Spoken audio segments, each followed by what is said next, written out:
Terima kasih kerana memilih channel ini.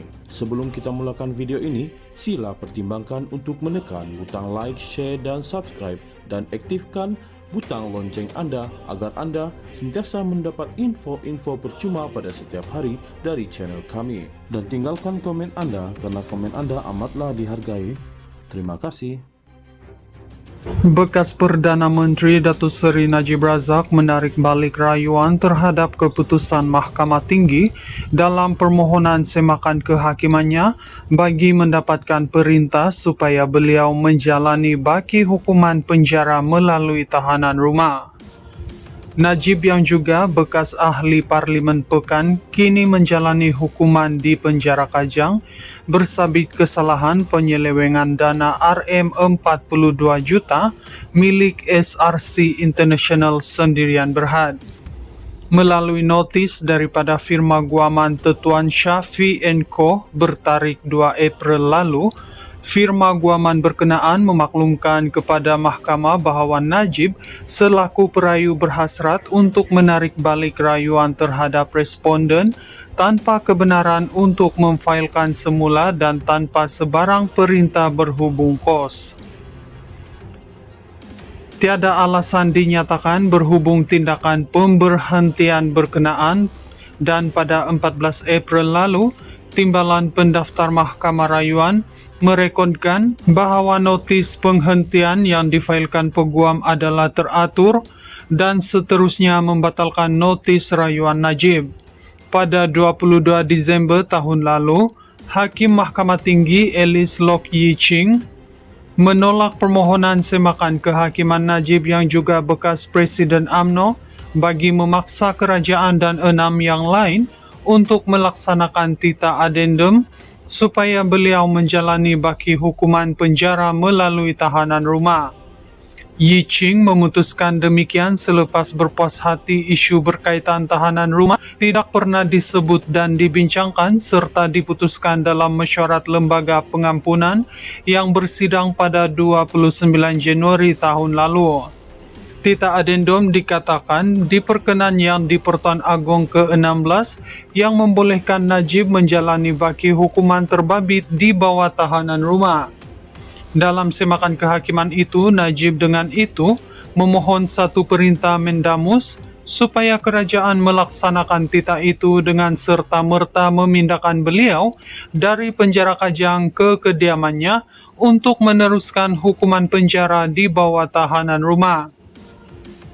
Dalam semakan kehakiman itu, Najib menamakan Menteri Dalam Negeri, Komisioner Jeneral Penjara, Peguam Negara, Lembaga Pengampunan bagi Wilayah Persekutuan Kuala Lumpur, Labuan dan Putrajaya, Menteri di Jabatan Perdana Menteri JPM, Undang-Undang dan Reformasi Institusi, Ketua Pengarah Bahagian Hal Ehwal Undang-Undang di JPM, serta Kerajaan Malaysia sebagai responden. Antara relief yang dipohon dalam semakan kehakiman itu ialah supaya semua atau seorang daripada responden memberikan salinan tita utama oleh yang di-Pertuan Agong ke-16 berhubung pengurangan hukuman penjara dan denda terhadapnya. Najib yang sedang menjalani hukuman di penjara Kajang sejak 23 Ogos 2022 memfailkan petisyen untuk mendapatkan pengampunan diraja pada 2 September 2022. Lembaga pengampunan kemudiannya mengurangkan hukuman penjaranya daripada 12 tahun kepada 6 tahun, manakala denda dikurangkan daripada RM210 juta kepada RM50 juta. Bekas Perdana Menteri Datuk Seri Najib Razak menarik balik rayuan terhadap keputusan Mahkamah Tinggi dalam permohonan semakan kehakimannya bagi mendapatkan perintah supaya beliau menjalani baki hukuman penjara melalui tahanan rumah. Najib yang juga bekas ahli Parlimen Pekan kini menjalani hukuman di penjara Kajang bersabit kesalahan penyelewengan dana RM42 juta milik SRC International Sendirian Berhad. Melalui notis daripada firma guaman Tetuan Syafi & Co bertarikh 2 April lalu, Firma guaman berkenaan memaklumkan kepada mahkamah bahawa Najib selaku perayu berhasrat untuk menarik balik rayuan terhadap responden tanpa kebenaran untuk memfailkan semula dan tanpa sebarang perintah berhubung kos. Tiada alasan dinyatakan berhubung tindakan pemberhentian berkenaan dan pada 14 April lalu, Timbalan Pendaftar Mahkamah Rayuan merekodkan bahawa notis penghentian yang difailkan peguam adalah teratur dan seterusnya membatalkan notis rayuan Najib. Pada 22 Disember tahun lalu, Hakim Mahkamah Tinggi Elis Lok Yi Ching menolak permohonan semakan kehakiman Najib yang juga bekas Presiden UMNO bagi memaksa kerajaan dan 6 yang lain untuk melaksanakan tita adendum supaya beliau menjalani baki hukuman penjara melalui tahanan rumah. Yi Ching memutuskan demikian selepas berpuas hati isu berkaitan tahanan rumah tidak pernah disebut dan dibincangkan serta diputuskan dalam mesyuarat Lembaga Pengampunan yang bersidang pada 29 Januari tahun lalu. Tita adendum dikatakan diperkenan yang di Pertuan Agong ke-16 yang membolehkan Najib menjalani baki hukuman terbabit di bawah tahanan rumah.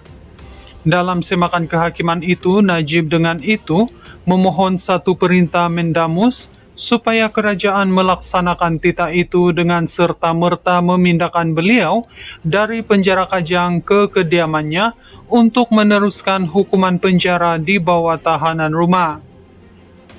Dalam semakan kehakiman itu, Najib menamakan Menteri Dalam Negeri, Komisioner Jeneral Penjara, Peguam Negara, Lembaga Pengampunan bagi Wilayah Persekutuan Kuala Lumpur, Labuan dan Putrajaya, Menteri di Jabatan Perdana Menteri JPM, Undang-Undang dan Reformasi Institusi, Ketua Pengarah Bahagian Hal Ehwal Undang-Undang di JPM, serta Kerajaan Malaysia sebagai responden. Antara relief yang dipohon dalam semakan kehakiman itu ialah supaya semua atau seorang daripada responden memberikan salinan tita utama oleh yang di Pertuan Agong ke-16 berhubung pengurangan hukuman penjara dan denda terhadapnya.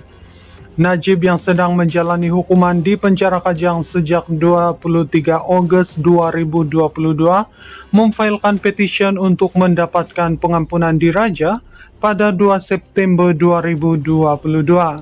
Lembaga pengampunan kemudiannya mengurangkan hukuman penjaranya daripada 12 tahun kepada 6 tahun, manakala denda dikurangkan daripada RM210 juta kepada RM50 juta.